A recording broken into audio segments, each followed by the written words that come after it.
자, 그러면은 러시아의 역사가 이것만이 아니다 이거야. 본론 2번으로 들어가서 러시아 대륙에 잠들어 있는 이 환국 문화. 환국 이전에 수만 년의 역사가 있어요. 지금 이 알타이 산에는 200만 년, 100만 년 전에 유물이 나오고 있어요. 또 우리가 이제 이 환단고개를 보면은 오늘 우리들 현생, 지금 이 현대 문명의 직계 조상은 누구냐?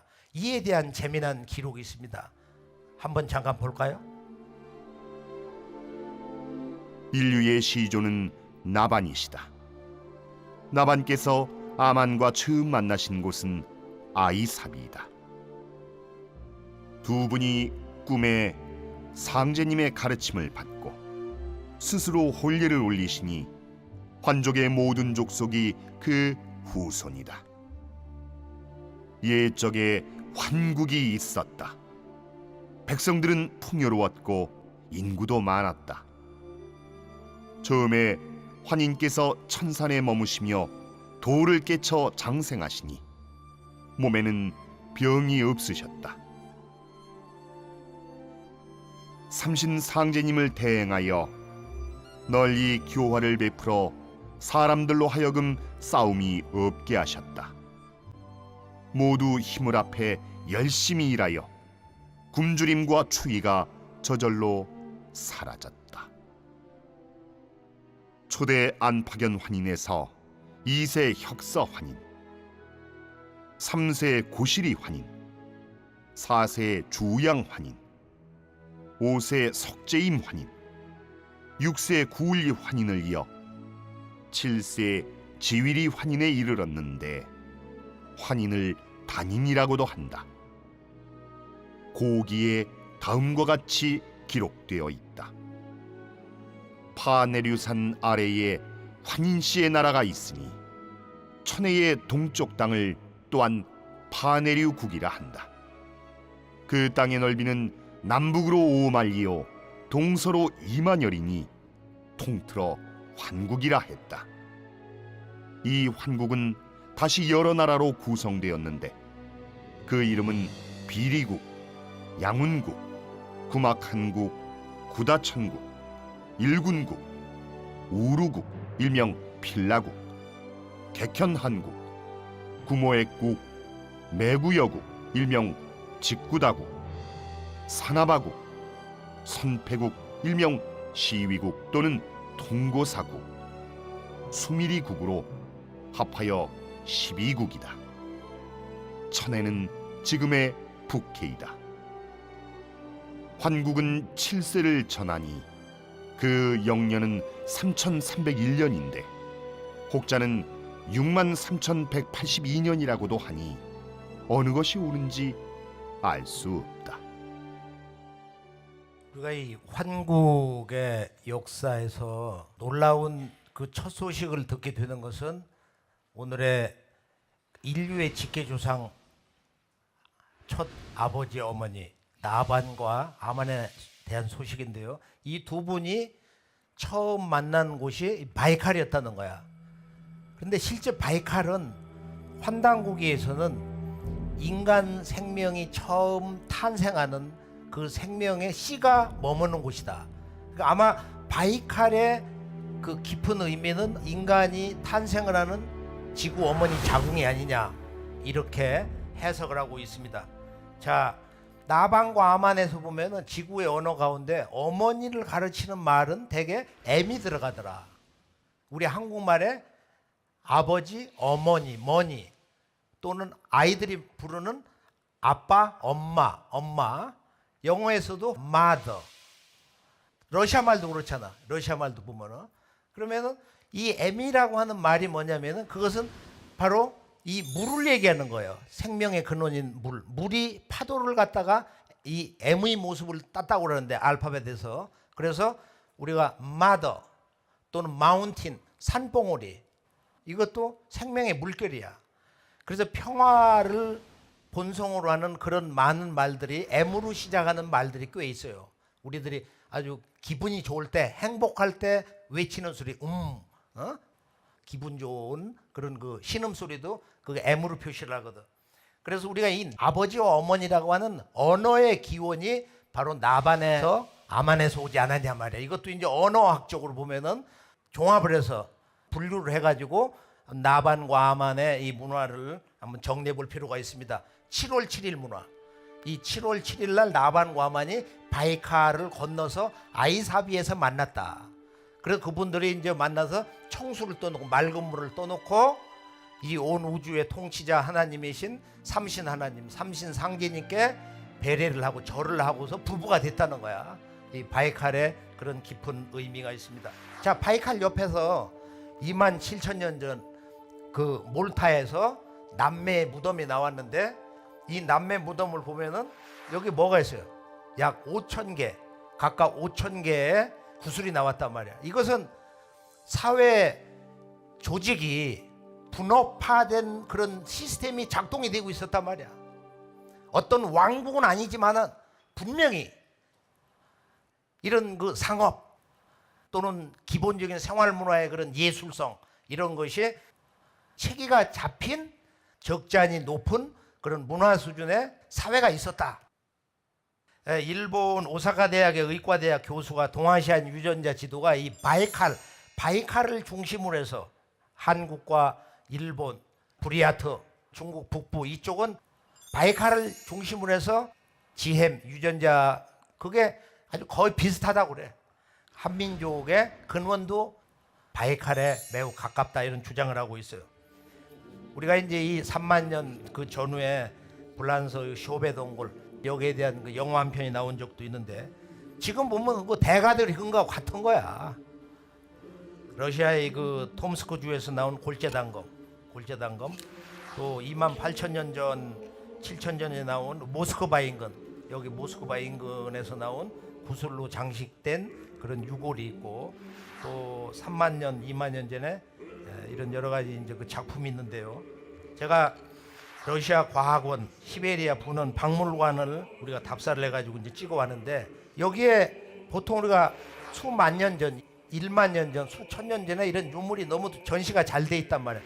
지금 이 유라시아 대륙 러시아 큰 박물관에는 이런 태고 시대 문화 유적이 잘 전시돼 있어. 옥문화도 있거든요. 여기 보면 옥도 있단 말이야. 자, 그 다음에 이제 이 환국은 어떤 지역에 있었는가 하는 것을 간단히 살펴보러 하겠습니다. 이 바이칼을 중심으로 해서 환단고기에서는 인류 태고 문명이라는 것은 천산 동방에 있었다. 근데 천산을 두 가지로 이야기하고 있는 것 같아요. 지금 중앙아시아 천산도 들어가고 이건 이제 그 중국 쪽에 이제 많이 자리 잡고 있는데 또는 바이칼 오른쪽에 있는 부르칸 칼둔산 중심으로 해서 이게 이제 천산이라는 거야. 그래서 지금의 이 바이칼을 중심으로 해가지고 이것은 유동적이고 추정을 해서 그려놓은 거기 때문에 예를 들면 12황국 가운데 저 왼쪽에 보면은 수밀리국이 있어요. 이게 이 수밀리국이 천산을 넘어가서 서양 문명의 근원인 5, 6천 년 전에 슈메르 문명의 출발이 된 것이다. 이렇게 추정을 하고 있습니다.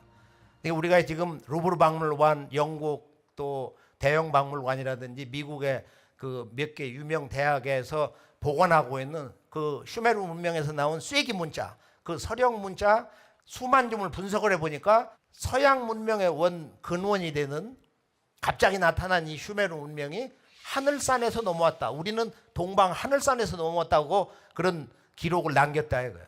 동방 천산에서 넘어왔다.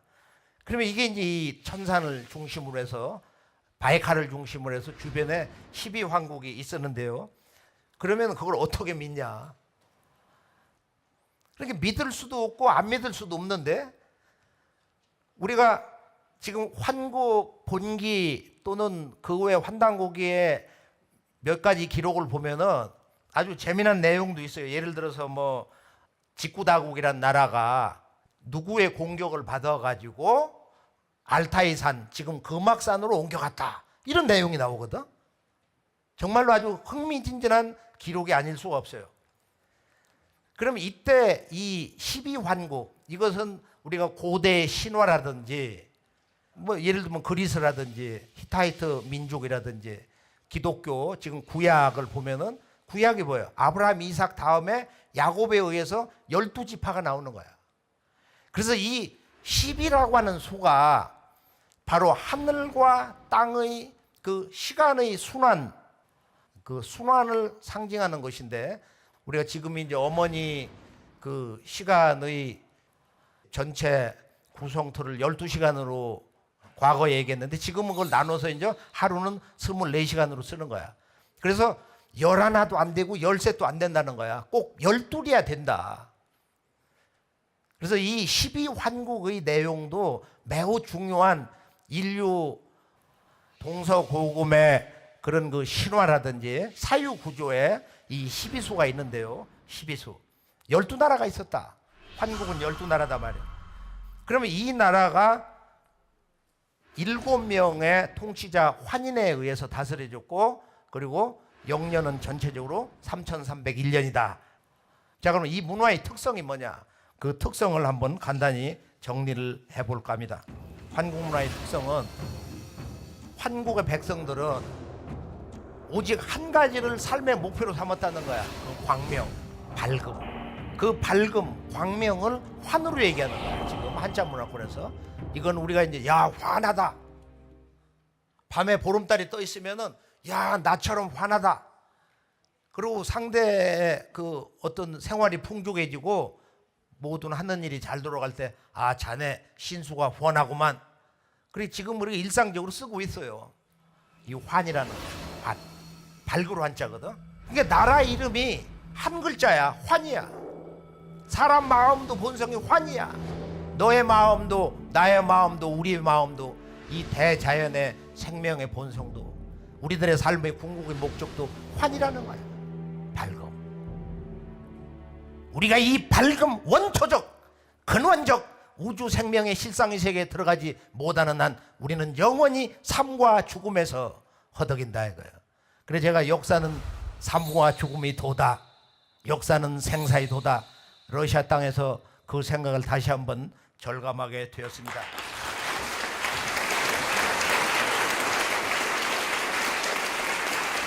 그래 예전에는 이때 환국 사람들이 환인의 가르침에 의해서 환을 체득하는 이 삶을 가장 영광으로 삶의 목적으로 삼았기 때문에 뭐라고 했느냐? 그때 사람들이 인계자오의 환, 사람들이 저마다 나는 환이 되었다. 나는 밝은 사람이 되었노라. 그랬다는 거야. 이 환이 됐다. 이 밝은 우주광명을 체득한 쉽게 말 깨달음을 얻은 사람들을 다스리는 자가 누구냐? 그 임금님이 인이라는 거야. 근데 이 인이라는 말이 천산을 타고 넘어가서 슈메르 문명의 왕을 인이라고 그래. 지금 그 당시에도 인이라고 한다 이거야. 이 언어가 환국의 통치자 환인의 인에서 나가는 것이다. 그래서 이 환국의 문명은 동서 인류의 문화의 고향으로서 이때는 황금 시절이다. 이 골든 에이지, 황금 시절인데 이때는 이렇게 하늘의 광명과 내가 하나가 돼서 하늘과 하나 된 인간의 삶을 살아서 고도의 영성 문화 시대다. 한마디로 천지 광명 문화 시대다. 이렇게 이야기를 하고 있습니다. 그 다음에 이때는 그 역사를 다스리는 바로 그 주인공이 누구냐 하면은 환인인데 그분을 암파견으로 불렀다는 거야. 암파견. 암파견이라는 건 아버지의 도를 세웠다. 하늘의 그 광명의 도를 계승을 해서 하늘의 광명의 도를 열어서 아버지의 도를 세웠다. 개천 이쁘지 명해라 그랬는데 이걸 슈메르 말로는 암파견의 안은 하늘이고 이 파라는 것은 꼭대기다. 그 다음에 견이라는 것은 켄, 태양신이다. 태양이다. 그 하늘의 태양과 같으신 우리들의 머리가 되시는 분, 암파견. 근데 이 말이 중국에 보면 요 나라의 임금님도 암파견으로 불렀다는 기록이 있어. 이게 이 기록이 있단 말이에요. 그리고 이 환국은 무병장수 시대다.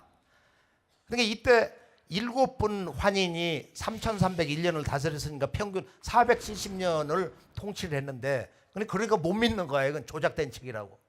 그러나 우리가 이제 동양 고전을 보면은 서양의 우리가 구약의 과거 노아라든지 뭐 그 이전 역사를 보면은 500년 뭐 몇백 년 살았다는 기록이 있잖아. 그건 황금 시절에는 수명이 몇백 살씩 살았다. 예를 들어서 지금 세계에서 가장 오래 사는 사람들이 어디 있냐? 옛 소련 땅, 지금 그루지아, 조지아에 있어요.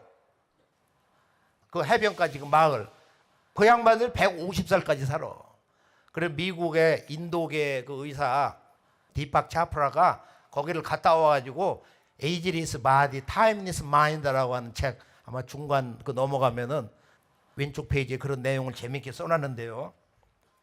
자, 이때는 이 우주 광명을 체득한 사람들의 이 환공 문화에서는 전쟁이 없었다. 평화의 시대다. 물론 지구 전역에 전쟁이 전혀 없는 건 아니지만은 환국에서 이런 광명 문화의 도를 받은 백성들 그 세계에서는 전쟁이 전혀 없었다. 그리고 지선의 이런 황금 시절의 문화, 사람들의 그 영혼 속에 있는 상처, 그런 맺힌 거, 원한을 풀어주는 것을 미덕으로 삼았다. 이런 기록이 있고요. 그 다음에 중요한 건 천재 문화. 하늘에 재를 올리는 거야. 천신숭배 이런 숭고한 기록이 있는데요. 원본을 보면은 강거 천산하사, 천산에 머무르시면서 주제천신, 이 천신, 하늘 하나님에게 재를 올렸다. 이것을 이제 환단국에서는 이 9,000년 역사 문화의 전통 언어로 상제님이다. 천상의 하나님이다.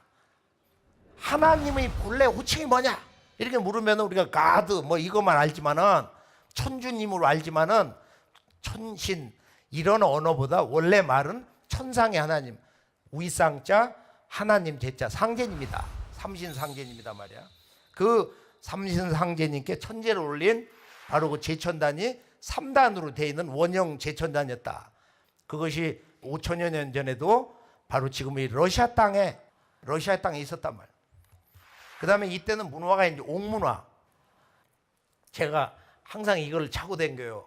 이게 옥의 원색이거든. 이게 옥의 원색.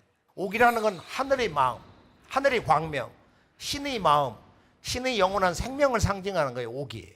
용이라든지 봉황이라든지 뭐 문화의 소중한 상징성, 옥문화 도구가 나오는데요.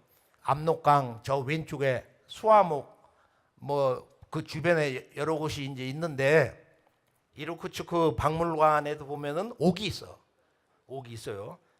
다음에 이제 이 신교 문화, 러시아에 살아있는 환국 문화의 인류 실제 원형 문화인 신교 문화, 인류 최초의 종교, 인류의 모든 동서고금의 문화의 모체, 문화의 근원, 문화의 영원한 원상, 바로 이 신교를 이해할 수 있는, 인류 최초의 종교를 이해할 수 있는, 인류 최초의 원형 사상을 이해할 수 있는 경전이 있었다. 그게 이제 천부경인데 이것이 인류 최초의 경전이다. 여기 이제 이 천상의 진리 부호로 구성되어 있는데 그것이 어려운 게 아니고 우리 모두가 어린이도 이해할 수 있는 숫자로 되어 있는 것이다. 그 다음에 최종 결론은 뭐냐면 제가 환단국을 읽으면서 이것은 너무도 일상적인 얘기지만은 1만 년 전, 지금부터 6천 년 전의 이 환국 사람들의 그 삶의 소중한 가치가 뭐냐? 그게 사자성어인데 보면은 개 처중지법이 무비유한이요 유비무한이니 말 이런 구절이 나오거든요. 바로 유비무한이라는 거야. 나 이걸 보고서 순간 깜짝 놀랐어요. 큰 기운을 받았어요. 유비무한. 우리가 준비가 돼 있으면 걱정할 게 없다. 그러니까 이 사람들이 그런 경건주의 깨어있다 이거야. 언제 어디서나 이렇게 깨어있다. 이것이 아버지 안파견 환인의 국가 통치의 이제 이념인데 이것은 너희들은 어떤 인간이 되어라 하는 이제 중요한 인간주의의 궁극의 가치관이 나오는데 조금 잠시 후에 결론에서 살펴볼까 합니다. 자, 그 다음에 이제 이 환국이 동서로 나비의 두 날개처럼 펼쳐진 것이 바로 천산을 넘어간 수밀리국에 있었던 사람들의 수메르 문명. 거기서 이제 아브라함이 나온 거야. 아브라함이 이스라엘 땅으로 들어가는 것이 이제 기독교 구약의 이제 역사인데, 그리고 이 환웅이 환국에서 그 아버지 명을 받고 지금 백두산 태백산으로 와서 이제 거기서 신시 배달국을 열었다. 그래서 이제 환웅천왕 그분이 이제 18분이 있고 1세 환웅, 2세 환웅 쭉 해서 18분 환웅이 있었고 1565년에 배달국이 있었다. 음식을 배달한다는 배달이 아니고 밝은 땅 배달이 있었다 이거야. 그 다음에 이제 이 환국 배달을 근거로 해서 당군조선이 나온 것이지, 당군조선이 어디서 왔냐 말이야. 출처가 있어야 될 거 아니야. 출처가. 당군조선은 푸친 박사님이 얘기한 바와 같이 아시아에서 당군조선을 빼면은 실제 역사를 설명할 수 있는 부분이 많은 부분이 없어진다. 할 말이 없다 이거야. 그래서 그 당시에 당군조선은 이게 논쟁의 핵심인데, 단제 신철원 분이 중국 만주 북경 이런 쪽을 다 현지 답사를 하고 이분이 이 단군조선은 나라를 셋으로 나눠 다스렸다. 이게 북사만설이야. 대륙사만. 당군조선의 북쪽 사만이 망하고 나서 이 사람들이 내려와서 한강 이남에서 이 경주 쪽에 진한, 이게 이제 나중에 신라가 되고 가야 땅 전신이 번안이 되고 지금 백제 영산강 우위 아래 수도 서울 아래 하남 우일해성 이쪽이 전부 만이 된단 말이에요. 그 백제가 되는 거고 나중에 이 환국 이래 지구촌 보편 그 문화 표지로서 우리가 거성 문화가 있는데, 러시아에도 보면 거성 문화가 있어요. 거성 문화가 있고 러시아의 스톤헨지라고 하는 정말로 놀라운 환국의 문명의 정신을 계승했다고 볼 수밖에 없는 그 유명한 아르카임이 있다 이거예요. 남부 우랄 지방에서 초등학생 2명이 여기 뭐 이상한 게 있네요 해서 그 답사팀한테 얘기를 했는데 1987년에, 그래서 이제 3600년 전에 이 지구촌 원형 문화의 양식을 보여주는 아르카임이 발굴이 되었다고 합니다. 세로 400km, 가로 150km. 그러니까 뭐 상당히 멀지요. 그 주변에 20여 개 같은 유사한 이런 신성한 건축물들이 그동안 발굴이 되었다. 물론 러시아 중심부 약간 왼쪽에 있지만은 이 아르카임 문화를 어떻게 해석할 것이냐. 이건 환단고기로서만, 환단고기의 원형 역사관, 원형 문화 정신이 아니면은 이것을 제대로 해석할 수가 없습니다. 아르카임. 러시아 황금 시절에 이런 자연관, 인간론, 신관, 그 다음에 이 문화 정신이 융합된 건축 양식, 아르카임. 이 아르카임의 실체가 뭐냐? 여기에 대한 여러 가지 이제 그 설이 분분한데, 지금 우리가 이 아르카라는 말은 하늘이다. 그 다음에 임은 땅이다. 아르카임은 하늘 땅이다 이거야. 하늘과 땅과 하나가 되는 이 말할 수 없는 신비로운 고대 태고 문화의 성전 아르카임. 천지 부모와 하늘 아버지와 땅 어머니와 하나 되는 성전이야. 이것은 그 실체를 알 수가 없는 태고 시대 때 약 4000년 전에 또는 그 이전부터 내려오는, 환국 때부터 내려오는 신성한 사람들, 지혜가 아주 높은 사람들의 그 영성을 전수받은 사람들이 그 전통을 이 러시아 땅에 지켜내기 위해서 이런 천원지방의 양식을 만들었다 이거예요. 중앙에 사각형 광장을 중심으로 해서 원형으로 돼 있다 이거예요. 그리고 동서남북 4개의 지금 통로가 이렇게 나와 있고, 그 다음에 중앙에는 아주 재미있지만 이제 구멍이 뚫렸잖아요. 하늘과 땅, 인간이 소통하는, 한 마음으로 소통하는 그런 중심축이 있었다는 거야. 이걸 이제 우리 환단국에서 동북아 한자 문화권에서는 이것을 신단수다, 카스믹 트리, 우주의 나무, 바로 신이 내려오시는 통로다 이거야. 신이 내려오시는 통로. 이건 뭐냐면은 천원지방의 환국시대의 문화 정신을 그대로 담고 있는 거야. 이 건축 양식이. 하늘은 둥글고 어머니 땅은 방정하다, 반듯하다. 하늘은 둥글다면 천원지방. 이거 한국말 배워둘만 해요. 천원지방. 천원지방. 러시아에서도 3번을 하라고 그러대. 천원지방. 하늘은 둥글고 어머니 땅은 반듯하다, 방정하다. 하늘 아버지는, 하늘의 본성이라는 건 원만한 거야. 원흉무해한 거야. 모든 걸 감사하는 거야. 하늘 아래 우주 만유는 하나다 이거야. 한 마음이다. 한 생명체다. 우린 둘이 될 수가 없다. 이게 매우 중요하다고 봅니다.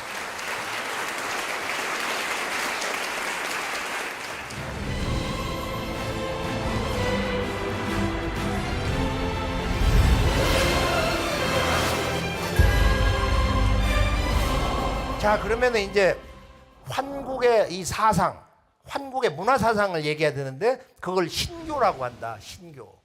신교라는 건 문자 그대로 신의 가르침.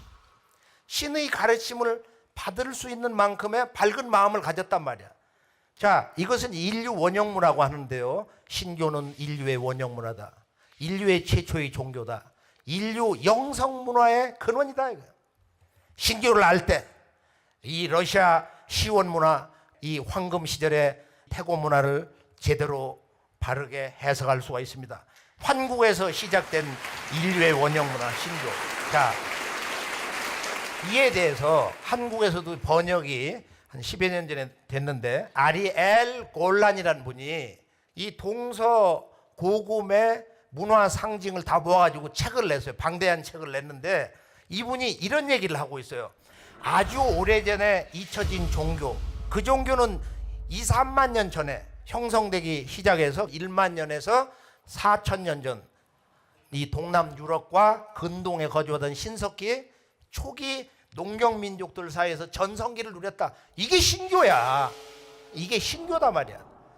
그럼 이것을 러시아에 지금 대학자가 전 지구촌에 지금 이렇게 산재되어 있는 이 문화 상징, 그러니까 현대 고고학에서 말하면 인지 고고학의 문화 상징성을 다 모아가지고 해석을 해놓은 거야. 이건 하늘, 별, 태양, 뭐해서 이렇게 범주로 나눠놨어요. 그래서 우리가 이제 이 신교를 이분이 아주 오래전에 잊혀진 종교, 인류가 지금 잊어버리고 있지만 종교하면은 뭐 가톨릭 또는 불교 또는 유교, 도교, 이슬람교 뭐 이런 종교만 알고 있지만 이 잊혀진 종교가 있다. 기독교, 불교, 유교 이런 세 개의 종교 이전에 한 7천 년, 1만 년, 2만 년 전에 인류 문화의 원형, 문화의 원형 정신이 있다는 거야. 원형을 안다는 것은 인간의 자기 회복, 고난, 장애 이것을 극복할 수 있는 원천적인 문화 동력원이라고 정의할 수 있습니다.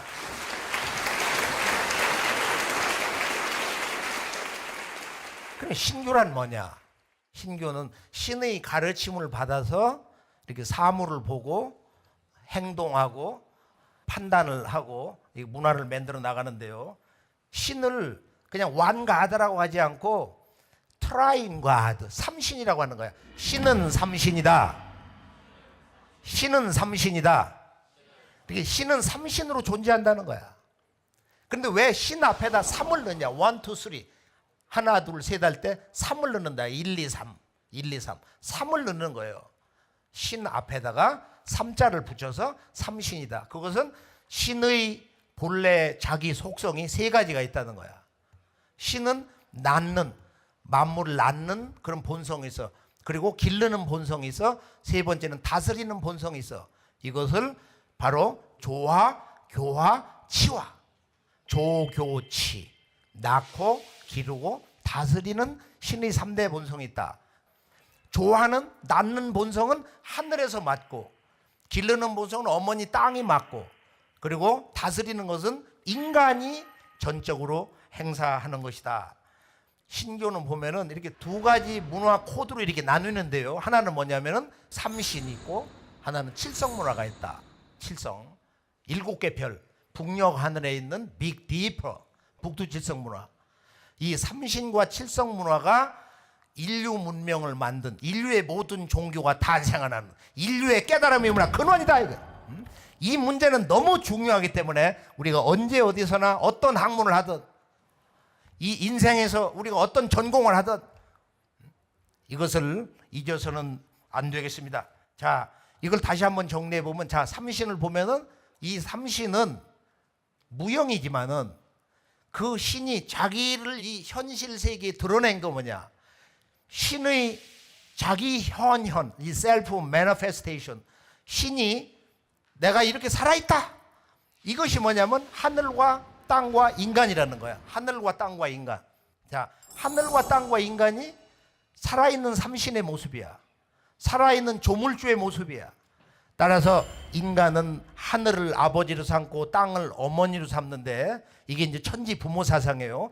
동양 사상에서 가장 중대한, 동양 사상의 핵심이 되는, 동양 사상의 모든 종교와 동서 사상의 원형이 뭐냐? 하늘을 아버지, 땅을 어머니로 삼는 천지 부모 사상이다.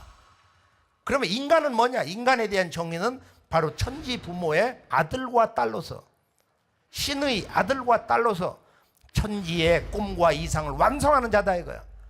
그리고 신의 자기 현현이, 신이 자기를 드러낸 것이 하늘과 땅과 인간이기 때문에 인간은 단순한 피조물이 결코 될 수가 없다는 거야. 이것은 신의 기본 논리다 이거야. 신의 존재의 기본 논리가 바로 하늘과 땅과 인간은 신의 자기 현현이다, 자기 존재의 표현이다 이거야. 그래서 인간은 피조물이 아닌 바로 창조주의 그 신격과 신성과 그 권위의 범주 안에서 존재하는 것이다. 이것이 될 때 진정한 인간 회복이 이루어질 수 있는 것입니다. 러시아에 살아있는 삼신과 칠성 문화를 잠깐 보면은, 제가 여기 이제 그 러시아 문화에서 보면은 재밌는 모습들이 있잖아요. 그 신이 새 얼굴로 이렇게 나타나는 모습이 있단 말이에요. 페룬도 보면은 새 얼굴로 돼 있는 거야. 물론 우리가 독일에 이제 그 유명한 그 박물관 가 보면은 세 분으로 돼 있어. 거기 보면 거기 가면 깜짝 놀라는 거야. 그거 보면은. 근데 그 모습이 러시아도 있어. 러시아도 있어요. 그래서 삼신으로 표현된 저 페룬 신목이라든지 세르게 선왕당을 이렇게 세 번 돌면서 기도하고 세 번의 고실에 지내는 것도 있고, 그 다음에 우리가 키예프를 답사했을 때 기독교가 들어오기 전에 여기 이제 원형 신전 그 앞에 있잖아요. 바로 뒤에 있는 거야 이게. 바로 뒤. 거리로 보면은 약 10m. 그 원형 신전 뒤에 가 보면은 처음에는 가까이서 보면 잘 몰라 이게. 근데 위에는 천계, 중간 인간 세계, 아래는 이제 하계, 이제 지하계인데 제일 위에 아버지 신이 있는 거야. 하나님 아버지 신을 형상화했어요. 아래는 바로 삼신의 조화세계를 얘기하는 삼태극으로 돼 있어요. 이 기단이. 아우 깜짝 놀랄 일이더라고. 기단도 삼태극으로 돼 있고. 자, 뒷모습을 보면 어머니 신이 있어. 이 뒷모습을 보면 어머니 신이 있고 이렇게 말을 타고 이렇게 있는데, 그 다음에 이제 우리가 이 지금 모스크바 박물관을 가보면은 동슬라브족의 7 주신을 이렇게 거기다가 이렇게 새겨놓은 게 있는데, 저 아래 보면은 이렇게 어린이가 있고 뒤에 이제 말이 있는데 하여간 이게 슬라브 7 주신을 형상화한 신목이다, 신단수다, 이렇게 볼 수가 있습니다.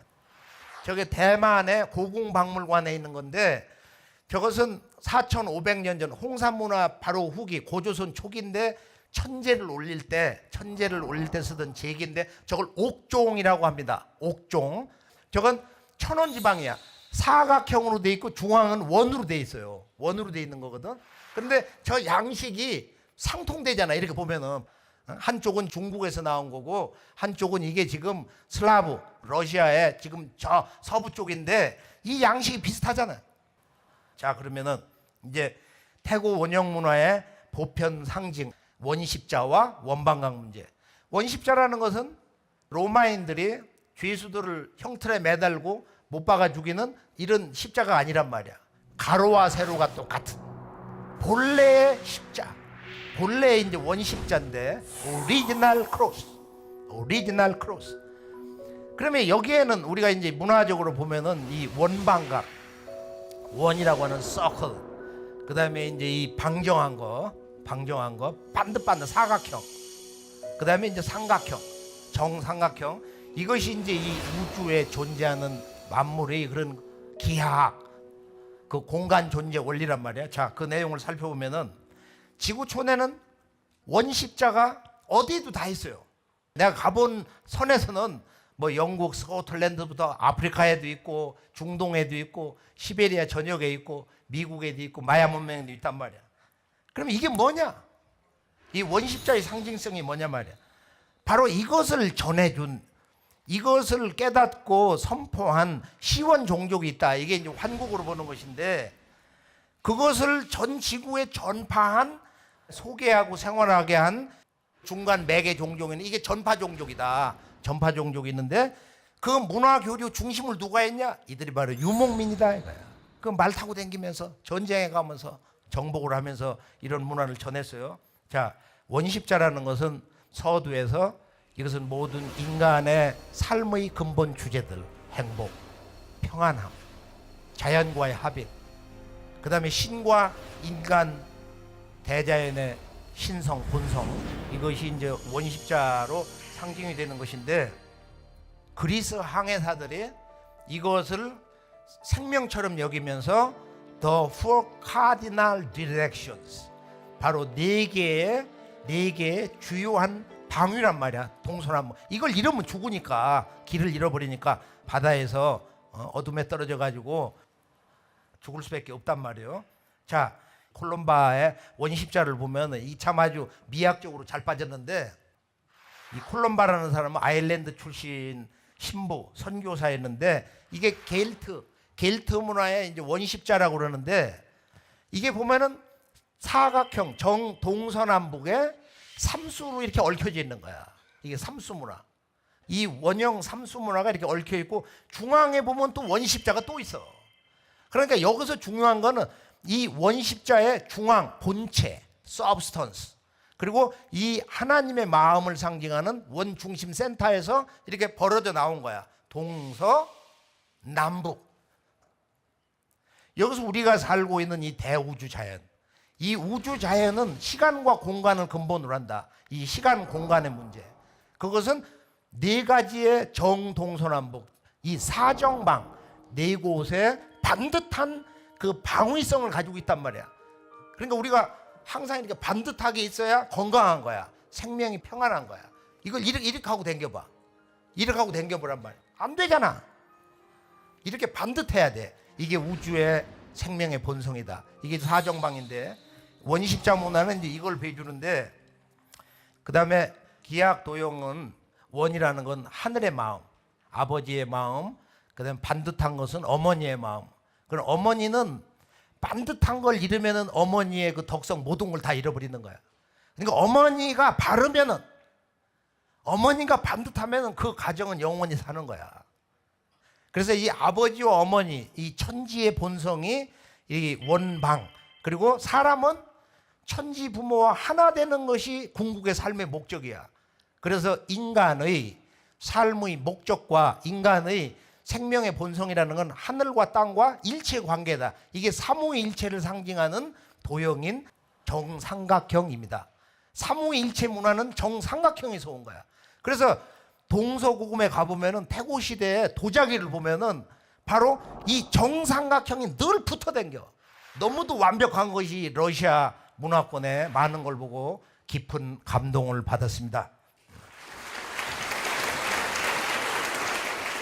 자, 그러면은 이 기약 도용은 이것을 해석할 수 있는 문화 원전이 한국의 그 신교 우주론 문화에서 나온 바로 천부경이다.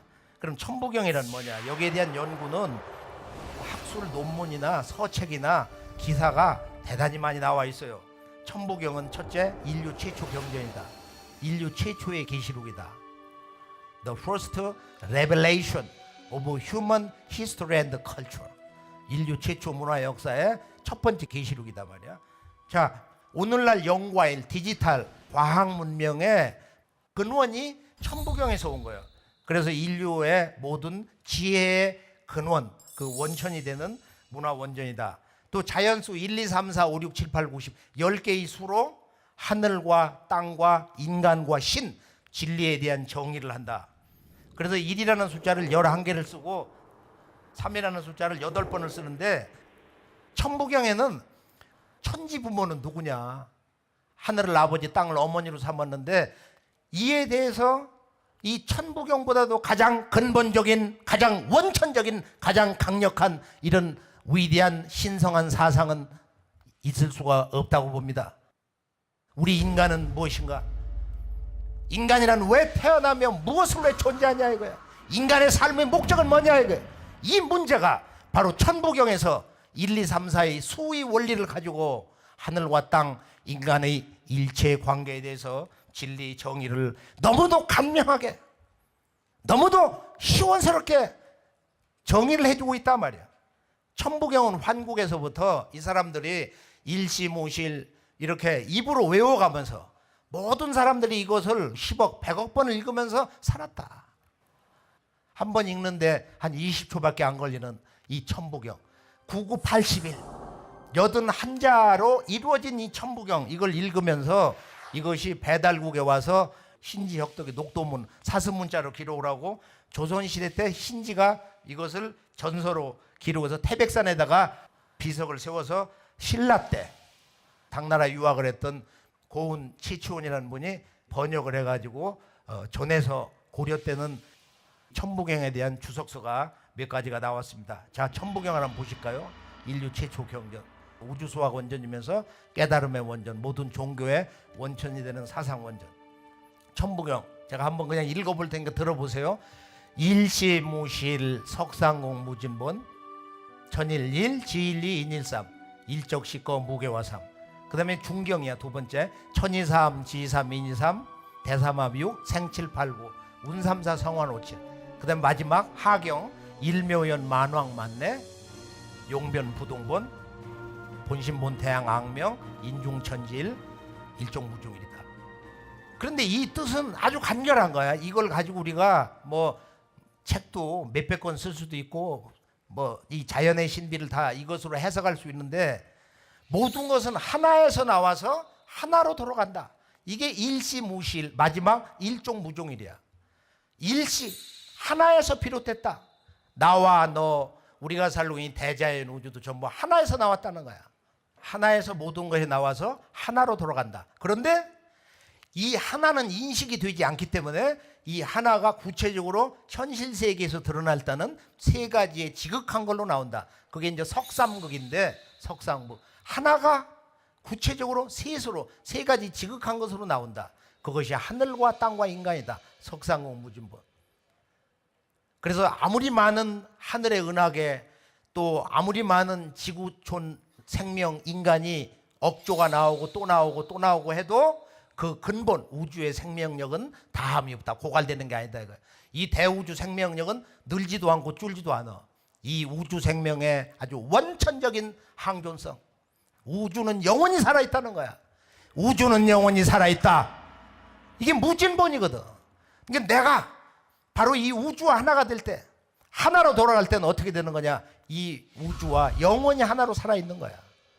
이 그런 깊은 진리에 대한 근본 깨달음이 잘 정의되어 있습니다. 그리고 이제 천일일, 지일리, 인일삼. 이제 하늘과 땅과 인간 세 가지의 가장 지극한 그 존재 실제에 대해서 정의라는 거야. 하늘도 하나님이다. 천일. 지일, 어머니 땅도 하나님이다.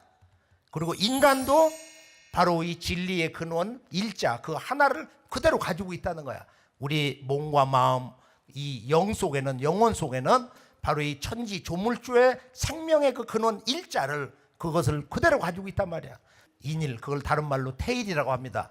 천지와 크게 하나 되어서 태어난 인간, 천지와 하나 되어서 살아야만 하는 인간의 삶.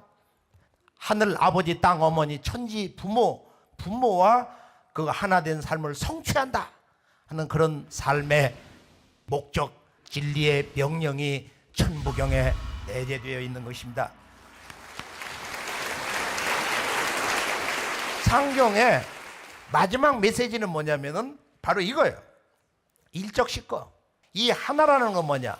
바로 바이칼에 있는 지구 어머니 자궁의 성스러운 물처럼 이 지구 우주는 물에서 나왔다 이거예요.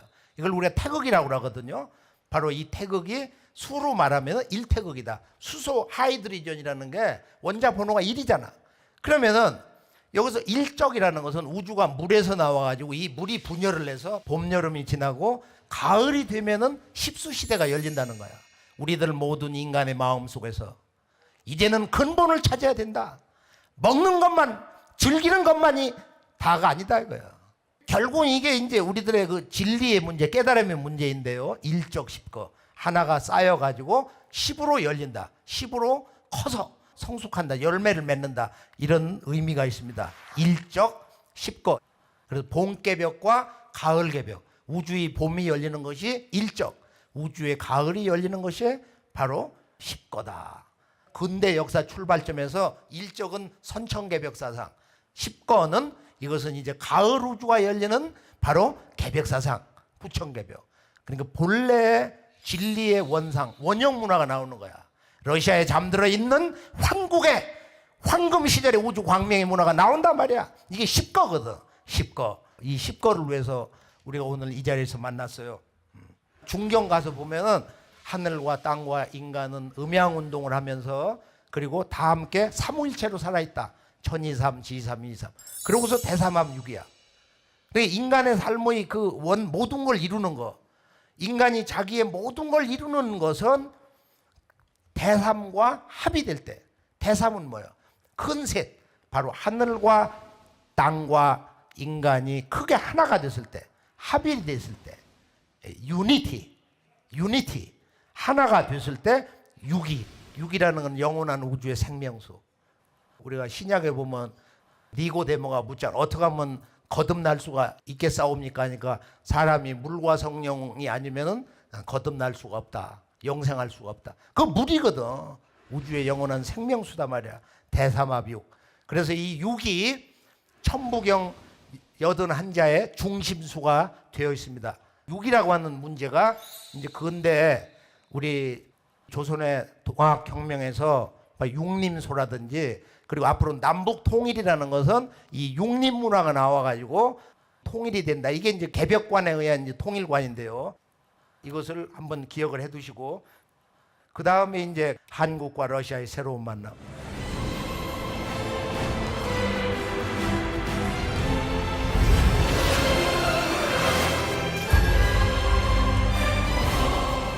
이 전통 문화, 동양 문화와 서양 문화, 기독교가 공존하는 이 러시아, 천부경의 나라, 인류 문화의 고향, 이 환국 땅, 러시아 전통 문화에는 인류 원형 문화, 인류 원형 정신, 신교가 녹아 있다. 그대로 살아 있다.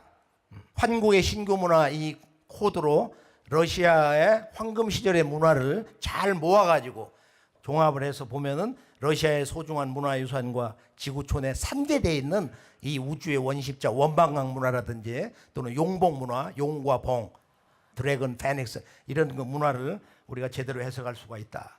신교 문화의 정수를 간직한 이 러시아 전통 문화. 첫째는 러시아 하면은 지금까지 살펴본 말씀을 정리해 보면 천지 부모 사상이 살아있다. 하늘과 땅을 신적 존재로 모시는 거예요. 여기 보면은 하늘에 대한 기도, 하늘이여 제 말을 들으소서.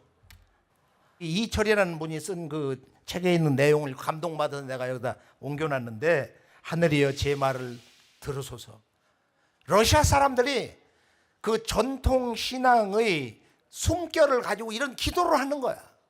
그런데 이건 사실은 전 지구촌 사람들이 어떤 절망에 빠질 때 무릎을 꿇고 고개를 땅에 묻고 또는 깊은 밤에 저 하늘의 별을 보면서 하늘이시여 제 말을 들으소서 이런 기도를 할 수가 있단 말이야. 그래서 하늘 아버지를 뭐라고 그래? 스바로그. 스바가 이게 천지인데 스바로그 천지를 낳다. 이건 조물주 아니야. 스바로그. 어머니는 우리가 잘 알고 모코시. 이 모코시는 뭐 이렇게 물에 젖은 땅 또는 사람의 운수를 결정짓는 신이란 뜻이 있다고 그러는데 이런 이 스바로그하고 모코시 천지 부모신이 있는데 아까 바로 이 키예프 루시 그 삼형제가 모인 왕자들의 언덕 바로 옆에 있는 그 신단소에 부모신을 모셨다. 천지 부모신에 대한 숭배. 그래서 제가 이것을 보고 아주 깊은 감동을 받았어요. 러시아, 진정 러시아는 인류 원형 문화에 혼이 그대로 살아있다. 위대한 문화 민족이다. 이게 러시아를 새롭게 기억하자 말이야. 그 외에도 이제 다양한 자연신이 살아있는데 특히 신단수, 하늘의 신이 내려와서 사람과 만나는 이 우주나무, 거룩한 생명의 나무, 코스믹 트리, 홀리 트리. 이 신단수 문화가 가장 원형이 잘 살아있어. 러시아 전역 가보면 우리가 저 러시아 시베리아 동북부 사하공화국 지금 뭐 영하 50도 60도 되는 그곳에 가보면은 그대로 다 살아있잖아. 저 축제할 때 야쿠츠크 소떼 문화. 지금 참 우리가 문화 정신을 알고 보면은 정말로 즐거운 거야. 얼마나 소중한 문화 유산이냐. 저것이 그대로 도리가 된 거야. 일본의 신사. 우리나라도 그렇고 뭐 주변 나라들 보면 저기다가는 뭐 기러기도 놓고 말이야. 또는 뭐 오리도 놓고 여러 가지 새를 놓잖아요. 이 소떼. 지금 저 하바로브스크 이번에 가서 찍은 건데 하바로브스크 샤만 소떼라든지 그리고 이제 우리가 이 알타이 우코코 고원 저 유명한 파지릭을 가봐야 러시아에 잠들고 있는 이 환곡 문화의 원형이 나오는 거야. 이 얼음공주 우리나라에서도 이제 일부 전시가 됐었는데 저희가 보면 원형을 그 박물관에 그대로 갖다 놨는데 얼음공주님의 머리 위에 보면 소떼가 있는데 거기에 15마리의 금제 그리핀이 있어요. 원래 그 동방에 봉황새가 조각돼 있단 말이야. 그 다음에 우리가 이제 이 천지광명을 상징하는 자연신으로서 성스러운 자연신으로서 뭐가 있어요? 가장 아주 문화적으로 대표적인 것이 바로 용, 드래곤하고 봉황이란 말이에요. 봉황은 암새하고 수새가 있는데 봉황새, 이스턴 파닉스. 이것이 알타이를 거쳐 넘어가면서 변형돼가지고 그리핀이 된 거야. 근데 여기에 대해서 이제 좀 더 놀라운 게 있어. 우리가 파지릭에서 나온 유물 가운데 지금 상트페테르부르크 가보면은 16마리 봉황새를 조각한 게 있어. 이게 파지릭에서 나온 건데 거기 관에 들어가면은 제일 오른쪽에 있는데 크기는 좀 작아요 사실은. 이걸 크게 보면은 깜짝 놀라는 거야. 이런 조각이 나오더라고. 이게 전 지구에 없어. 여기밖에 없는 거야. 중국에 가면 12마리 용을 갖다가 이렇게 연속해 놓은 건 있어요. 홍산문에 나온 거. 그러나 봉황을 16마리를 갖다 놓은 건 이건 이 지구에 여기밖에 없는 거야. 이게 환궁 문화의 정통을 계승했다고 하는 문화 양식이단 말이에요. 러시아.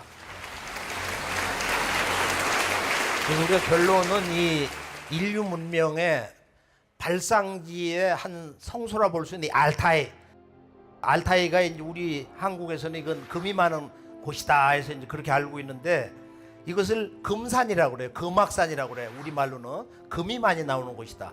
골드 마운틴 이런 뜻이지 우리 말로 하면. 환단곡에 보면은 아버지 환인이 금악산, 지금 중국시조 반고가 오신 사무이산, 그 다음에 백두산, 지금 그걸 태백산이라고도 하는데 이 세 개의 산을 둘러보시고서 환웅에게는 태백산으로 가라. 거기가 홍익인간 할 만하다. 또 반고는 이제 사무이산으로 이렇게 왔다고 그러고요.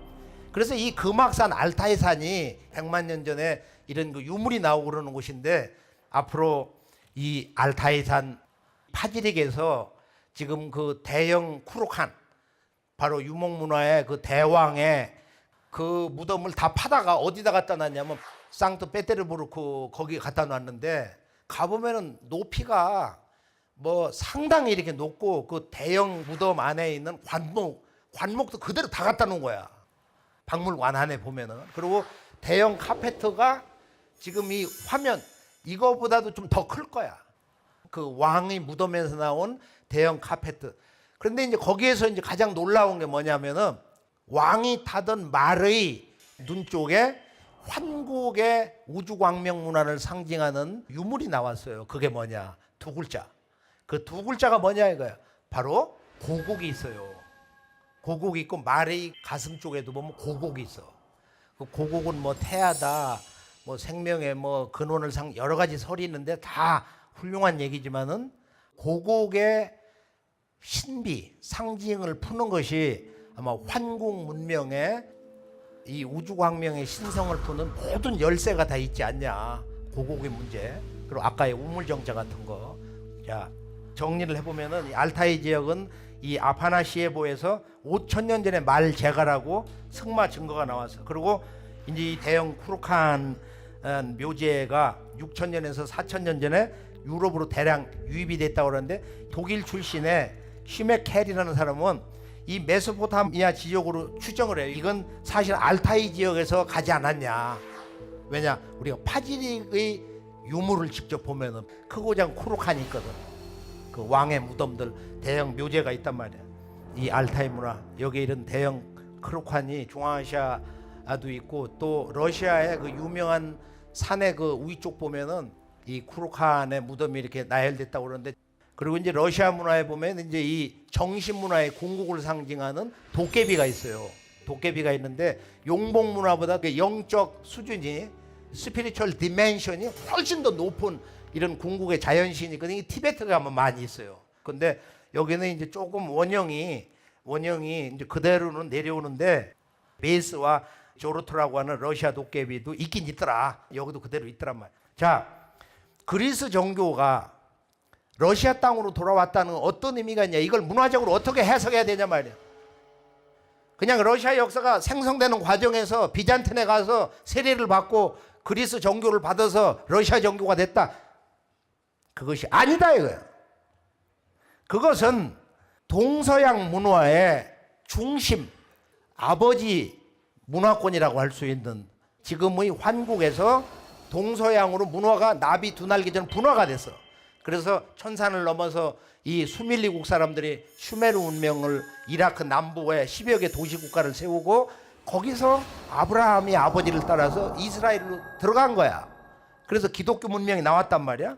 지금 러시아의 정교가 들어왔는데, 이 사건은 단순히 기독교를 수입한 그런 의미가 아니고 본래 여기서 나갔던 우주 원십자 문화, 이것이 친정집에 다시 돌아온 것이다. 신교의 고향 러시아로 돌아온 것이다. 그런데 여기에 흐르는 게 뭐냐? 바로 러시아 환국의 문화, 삼신 칠성 문화가 그대로 있다는 거야. 그래서 결론은 구약의 문화 주제 핵심이 뭐냐면은 아담에서부터 노아까지 10대, 7대 3대, 노아에서 아브람까지가 10대인데, 이런 삼수 칠수로 맥이 10대로 연결되면서 아브라함, 이삭, 야곱이 나와. 아브라함, 이삭, 야곱은 그 아내들 애를 못 낳아, 성녀야. 그래서 삼신을 받아가지고 아이를 낳는데, 야곱의 이제 12아들을 낳는데, 여기서 이스라엘의 그 민족 역사가 이렇게 시작이 된 것이다. 여기 뭐 아주 중대한 놀랄만한 얘기도 참 많은데, 우리가 구약을 보면은 하나님이 한 분 아니야, 유일신이. 그런데 우리가 우리 형상을 따라서 사람을 만들자. 조물주가 여러 사람으로 나오는 거야. 그것이 바로 일곱 주신이다 이거야. 일곱 주신 사상. 일곱 주신 사상이 구약에도 있고, 이 러시아의 바로 전통 러시아의 신교 문화에도 동슬라브족의 그런 일곱 주신 신앙관이 살아있다. 자, 그러면은 이제 이 기독교의 그 원형 정신, 또 전통 신앙과 융합되어 있는 인류 문화의 그 보고, 러시아가 인류 미래 문명 창조에 끊임없는 영감을 주는 희망의 땅인데요. 근대 역사에 들어와서 한국과 러시아와 한국이 어떻게 만났냐?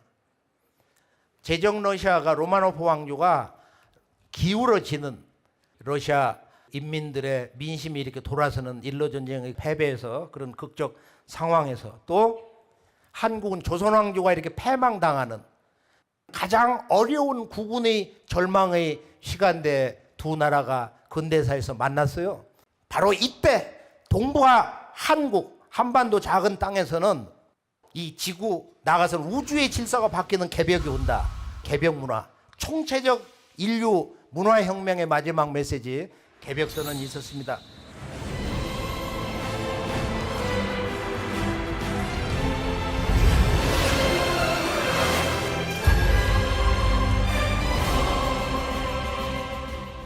신라 경주 땅 1860년 음력 4월 5일 날 최수훈이라는 분이 9000년 환국에서부터 믿어왔던 우주의 천신, 그 삼신상제님으로부터 천명과 신교를 받는 사건이 있었는데, 그분이 그때 도통을 하고 앞으로는 천주님 시대, 아버지 시대다, 아버지 문명 시대다. 그게 시천주 조화정 우주의 노래, 가을 우주의 노래 주문 메시지란 말이에요. 그 새로운 진리, 아버지가 선언하는 뿌리를 찾아주는 새 진리, 무국대도가 나온다. 앞으로 새로운 인류의 생활 문화, 뿌리 문화가 나오는 거야. 인류의 그 원형 환국의 우주 광명 문화가 다시 새롭게 부활해서 나오는데, 그 다음에 세 번째는 12지구 계주론수 다시 개벽 아질런가. 전 지구촌 당시에 12개의 초강대국이 있었는데 이런 그 힘과 억압과 전쟁의 논리를 가지고는 진정한 평화, 인류가 함께 공존할 수 있는 세상을 맹글 수가 없다 이거예요. 그래서 앞으로 인류 역사 창세로부터 맺혀왔던 전쟁 또는 폭력, 죽음 모든 그 원과 한이 한번 입체적으로 폭발을 해서 인류 역사 속에 누적되어 있는 자기 모순이 한번 크게 정리되는 개벽이 온다. 그 개벽의 실제 상황은 온갖 여러 가지 병들이 지속해서 오기 때문에 앞으로 미래 문명의 키워드, 성공의 열쇠라는 것은 이런 온갖 병난에서 내 생명을 지키는 것이다. 강건한 이 몸과 마음, 그 영혼을 체득하는 것이다 이거예요. 인류 문화의 제1의 주제가 앞으로 모든 동서의 미래학자들이 이제 영성 문화라고 하는데요. 한국의 우주광명 문화의 그 부활 속에서 다시 만나는 이 한국과 러시아의 비전이라는 것은 최종적으로 한국에서 당시 이 동서양 지구를 다스린 원형 사상이 있다. 그것이 뭐냐? 사자성어로 바로 홍익인간이다. 이 원전을 보면은 석유 환국, 옛적에 환국이 있었고 환인께서 이곳은 가히 홍익인간 할 만한 곳이다 해서 환국의 아버지 환인이 선언한 것이 바로 홍익인간이야. 인간으로서 가장 이상적 궁극적인 인간상, 이 세상을 널리 이롭게 할 수 있는 사람, 상생의 가을 개벽 문화 시대 진정한 인간주의, 바로 이 홍익인간인데요. 홍익인간에는 항상 제세이화가 붙어댕겨. 이 세상에 살면서 인류의 그 황금 시절의 우주광명 문화, 신교, 신의 가르침을 받을 수 있는 밝은 마음으로 세상을 다스린다. 즉 우주의 통치자 삼신상제님의 지구촌 통치 핵심 이념이 홍익인간 제세이화다. 러시아의 현대사 사회주의 평등 사상의 원형도 홍익사상이야. 인류 사회를 이롭게 하는 이 홍익인간 제세이화 사상, 이것이 이제 근대 역사 출발점, 이 동학의 개벽 문화에서부터 이제 시작을 하는데, 실제로는 홍익인간이라는 것은 천지 부모와 한마음이 된 사람이다. 태일인간이다. 이건 이제 대안이라고 크게 밝은 사람. 그래서 이 태일인간을 태일문으로도 이렇게 써놓고 이 문화가 이렇게 내려오는데, 이 태일 문화는 그 배경이 뭐냐? 바로 이 근대 문화, 동학의 개벽 문화로서 이제 선언된 것이 가을 세상이 온다. 앞으로 이제 우주의 가을철 문화가 열린다.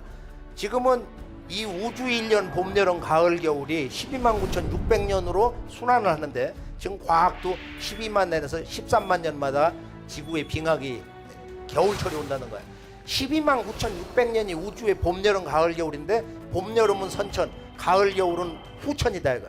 지금은 이번 우주 1년에서 봄, 여름 선천이 끝나고 여름의 불의 계절이 끝나고 가을로 들어가는 거야.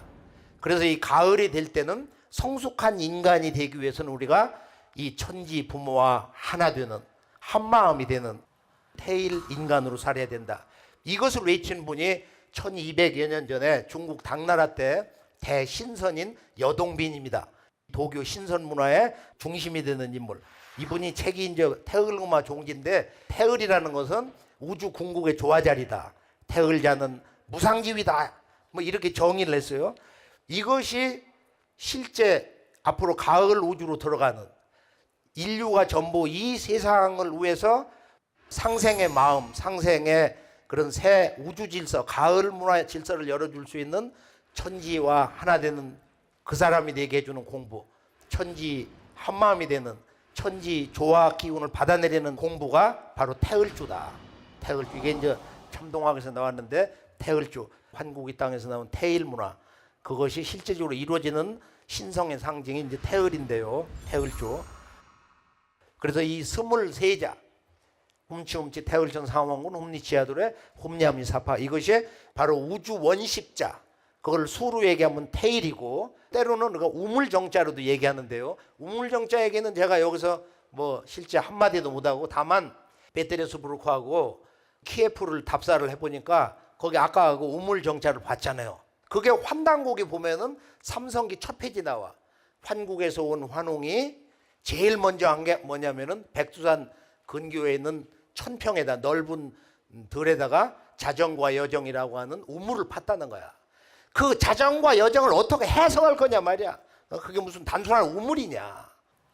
이것이 바로 이 천지 부모와 한 마음이 되는 그런 새로운 생명으로 거듭나는 생명의 셈인데, 그건 하나 이제 국가를 상징하기도 하고 초기의 원형 문화의 사회 집단, 그런 그 영성 문화, 지혜로운 사람들의 삶을 상징하기도 합니다. 결론은 우리가 21세기 한국과 러시아가 영원한 동반자, 그 동반자가 되는 그 길이 한국과 러시아는 같은 뿌리에서 나왔다. 환국에서 나왔다. 환국은 우리 한국인의 고향이며 중국인의 고향이며 이 유럽의 모든 나라의 문화의 고향이며 나아가서는 아프리카, 지구의 동서남북 모든 문명 또는 세계 시민의 영원한 문화의 고향이 러시아, 지금 이 환국의 땅이다.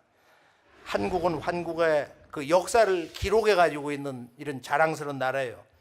호주에 있는 한 영성 작가가 이런 얘기를 했습니다. 서양의 문화는 반드시 동양의 지혜와 연합되어야만 한다. 만약 이것이 이루어진다면 옛적의 그 조화로움은 회복될 것이다. 환국 문화의 그 영광의 시절, 황금 시절의 우주광명 문화, 천지 부모 신교 문화의 대도 정신을 회복하자. 환국은 인류에게 무엇인가? 환국은 잊혀진 나라, 망각에 깊이 잠든 나라, 그러나 온 인류의 가슴 속에서 깨어나는 우리들 모두의 문화의 고향입니다. 오늘 이 한마디를 전해드리면서 앞으로 우리가 밝은 지성의 안목으로 금서의 책으로 위서 조작으로 몰아붙이는 죽음의 책 환단고기, 그러나 마지막 왕조 조선의 임금님들이 품 안에 놓고 읽었던 그 위대한 옛 역사의 영광을 복원시켜주는 이 환단고기를 그런 의심이 든다 할지라도 긍정적인 그런 시각에서 제대로 읽어보시고 다 함께 이 러시아 문화의 대국 그 옛 모습을 찾는 자랑스러운 역사적인 계기가 되기를 축원하면서 오늘 말씀 모두 마칠까 합니다. 감사합니다.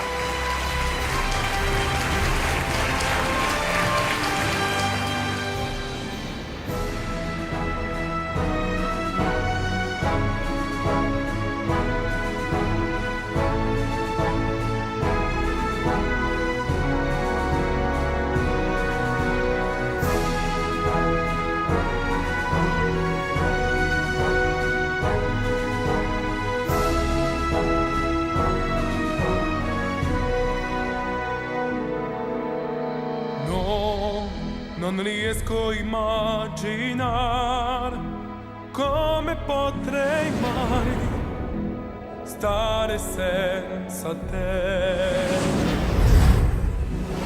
Sei la certezza che io non ti perderò, dovessi anche morire, difenderti dal male, io non ti lascerò. Tu, lucente stella, che ardi d'amor, sei sollievo e pena per questo mio cuore. Mai nella mia vita ho saputo amare, ma nella tua luce io posso vibrare.